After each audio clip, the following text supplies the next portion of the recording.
Yes, everybody, welcome back to another Fighting Out of Anger Bout. How's it fighting out of Manchester? Wait, you spend less time in Manchester than visiting European teams to come and play at City or United. Where are you? It's hard, isn't it, mate? It's an hard life. I'm stressed. Look at me. Mate, really stressed. If you don't follow Brendan on Instagram, right, you might be thinking that he is stressed. Oh, look at him. He's not at home. Where are you? Phuket, Thailand. Phuket, Thailand, right? So he's in Thailand. He's away from home, even though old Boris said every British person that's abroad, get home. He was like, nah, right? And if you don't follow him on Instagram, you might be forgiven for thinking, oh, I bet he's struggling. I bet he's missing his family. You know, how's he getting on? Is he going to be all right?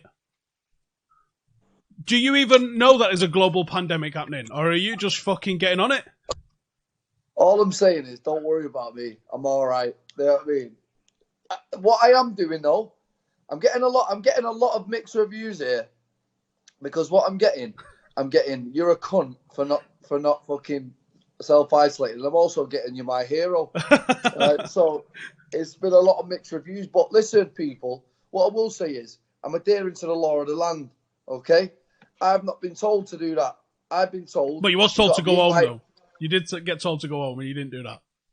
No, it was a warning. It was a gentle warning. I think it was an order. I think it was like an order. No, it was a gentle warning. He said, "Oh, all Brits should return." I don't want to go home and go and sit in my bedroom, though, mate. I don't want to do that. I can understand that. So, do you want to tell us the absolute hellhole that you're in at the moment?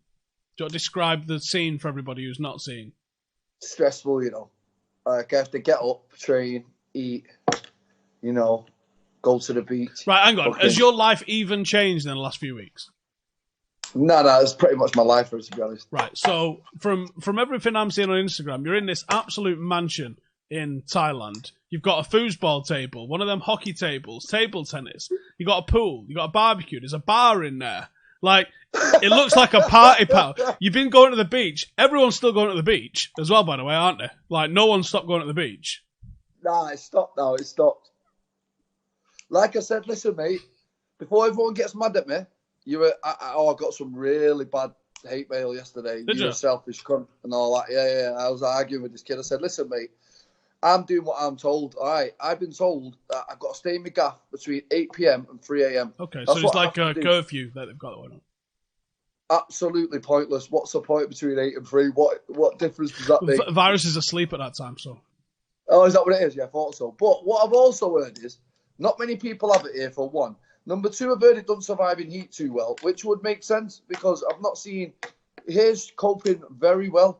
Do you know what I mean? And although England is under strict sanctions and a lot of Europe is, mate, here's not. So I believe Sweden isn't as well, which is cold place. But Sweden's done nothing. Weird. Yeah, that's all. That's odd, isn't it? And you've got Sweden and Norway. Norway's been on lockdown for, I think, 2 weeks. Wherever the Manchester derby was, I know that there was a guy chatting to us last night who said after the Manchester derby, he got home and they quarantined him from coming back. So they've been on lockdown straight away for probably going on 3 weeks now. And then you've got Sweden right next door doing nothing. But guess what? Exact same number of infections.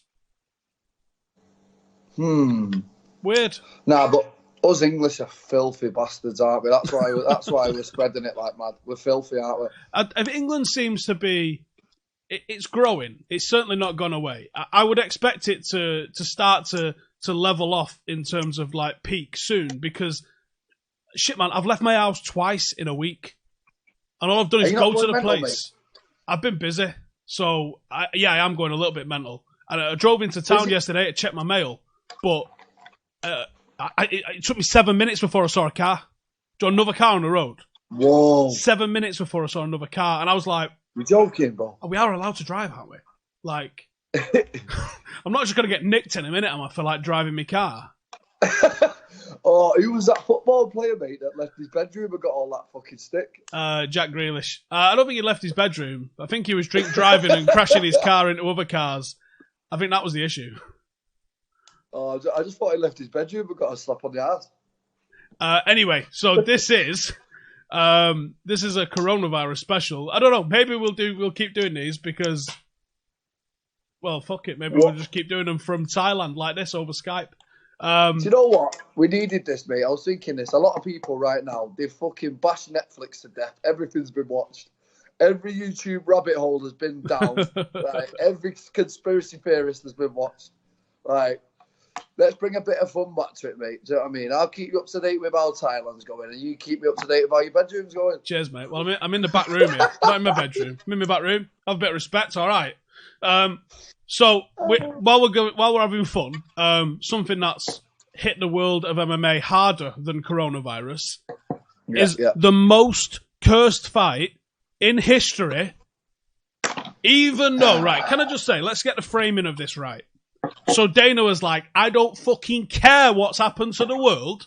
That fight goes ahead. And everyone was like, mint. And he was like, if I have to put on that fight in an empty stadium, I'm doing it. And everyone was like, fucking mint. And then Khabib's come out on his Instagram on Sunday that he says that he's in Russia and he can't leave Russia because they've closed the borders. Russia is on a full, what I'm going to call a Russian lockdown. UFC are looking for another opponent for Tony Ferguson. But for starters, does anybody want to see anyone other than Khabib Tony? No, I don't. Oh, listen, I would love Gaethje, you know. But it's not Khabib, though, is it? Now, what if he fights him and then he's out for a little bit, recovering from it? You're like, we just want that. What if he loses to Gaethje? Exactly. If he loses to Gaethje. And he could, because Gaethje's a beast. Masvidal tweeted he tweeted April 18th from there, the resurrection. He obviously wants it. UFC have committed to, or are really wanting to do the card on the 18th of April. How that works, because you don't even have a venue at the minute. There was just like, oh yeah, we're doing a card. Where are you doing it? I don't know. We'll figure it out. The fight was looking like it was going to be in Abu Dhabi. I don't know if there's any sort of deal with the UAE. Maybe that's why they're looking for a new opponent for it. For me, the only other person they could throw in there now that would be on the same level of this is Conor Tony. That would be another fight that would be well worth everybody watching. But it's not this. Let's just look at the timeline of how many times this fight's not fucking happened. Ultimate Fighter 22 December 11th, 2015. Didn't fucking happen. UFC Tampa, April 16th, 2016. Didn't happen. UFC 209, March 4th, 2017. Didn't happen. April 7th, UFC 223, UFC 2008. Didn't happen. We get to 2020, you're like, 5 times. 5 fucking times. It's going to happen now, right? But that's some world record. Now, I've got a few points on all this now. Go for it.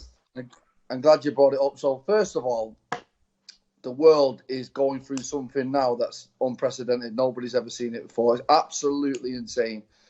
I know we're joking a bit about it in jest, but it's a very serious matter, right? And the last thing on anyone's mind. Well, I'm assuming your fight's already cancelled, right? Gone. That was the one in May, yeah? Yeah, that's come on, mate. Like, and I'm not mad about it. Like, listen, at the end of the day, the world's in disarray, mate, and people have got bills to pay. You were just telling me you've got bills to pay. I've got bills to pay. We've all got bills to pay. But we all have the same issue right now. Everyone's in the same boat. Now, yeah, I want to put this fight on for the fighters to get paid. But what about the rest of the world, mate? That's like, can't we just wait and get healthy fighters? They can't have a camp for one. The weight cut's going to be very dangerous for 2 with this shit knocking about. When you're cutting weight, mate, your fucking immune system's shot to death. And you end up with all types of flus and staph infections and all that. So imagine this is knocking about and you're cutting weight. So that's very dangerous. You've not got no training partners at all. Yep. Coaching, I don't know what's happening with coaching, mate. Like, how are you getting coached? How are you doing pads? How are you doing any of that? Like, your coach has got a quarter. So, like, we're in a weird time now. This fight is one of the most anticipated fights of all time in the UFC. Now, why can't we just have it when they're both healthy? This thing's passing over, because it will pass over. Get them both healthy and do it. Yeah, it has been 5 times, but this one was unforeseen. No one could have predicted this, mate. I'll tell you that for a start. No one could have predicted him falling over a cable in a TV studio last time either. I'll be honest though, like, if it was me and someone said to me, now you've got a fight in 2-3 weeks, I'd say, get to fuck. Like, what am I going to do, mate? Go run around the garden here? Get dead fit? Like, it's like, we're at a weird time, mate. And yeah, people want to get paid. Also, people want to see it. They're in the house. The pay-per-view numbers would be insane. But I just think, listen, there's more going on in the world right now than this fight. And it's bigger than this fight. You're telling me they're cancelling the Premier League and the NBA and the baseball, but we can put Tony Khabib on. It's not right, is it? I don't think so.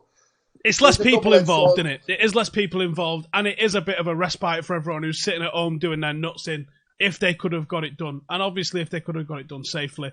Joe Rogan had a really good point, and it was obviously off his tits when he was saying it, but it's still valid and it still makes a lot of sense. When they've done the fights for the troops before, they've been very low-key affairs in terms of the production of them and all the rest of it. Like, you can literally just get the fighters, the judges, the referee, and that's it. Like, and you can get an event done. Could they have not done it on a battleship somewhere? Like, how fucking cool would that have been? Out in international waters, no commission that needs to do it. That's some Hollywood movie shit, mate. That'd be mint, though, wouldn't it? I'm still not down with it one bit, mate. I'm still not down with it one little bit. Think about it. That's a Sylvester Stallone movie, innit? This guy, on a battleship in international water. Khabib Nurmagomedov, what is he, 28-0? Yes. Right, 28-0. He's putting it all on the line, mate. Everything he's ever worked for is going on the line here. His name, his legacy, his reputation. This guy who he hates, who's been matched up talking shit. He can't train properly, and you're going to throw him in there half-mast. They're both at half-mast, but still, what about the weight cut, mate?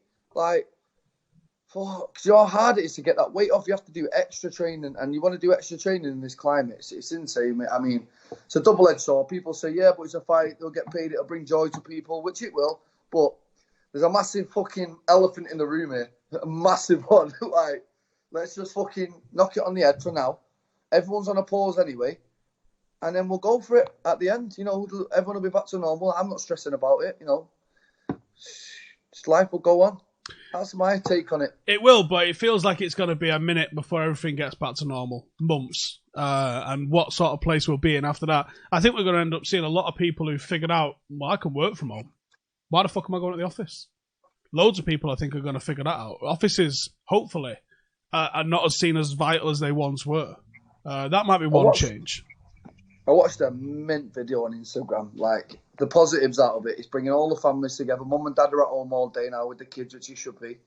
Everyone's eating organic and worrying about the health for once.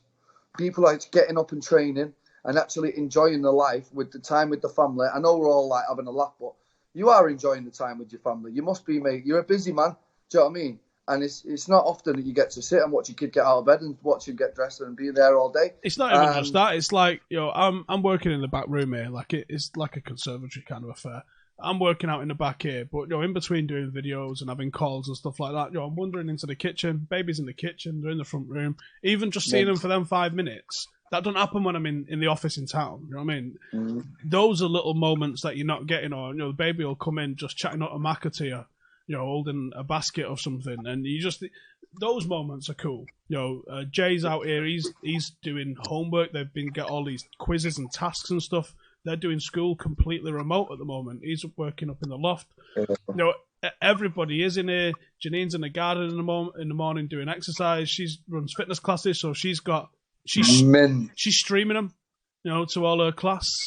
People are finding a way through it. It was a bit of a shock the last 10 days or so, but I think the next 10 days will be different, and I think people will come to grips with the restrictions that this is the new normal, isn't it? The new normal is we don't fucking leave the house. Who would have thought this? What's weird is going to the supermarket. You feel dirty, and you feel like everyone else is dirty, and yeah, but the thing is, thing. You know what's weird? I've not seen any of it, bro. I don't know what's going on. I don't know. I'm watching videos in the news.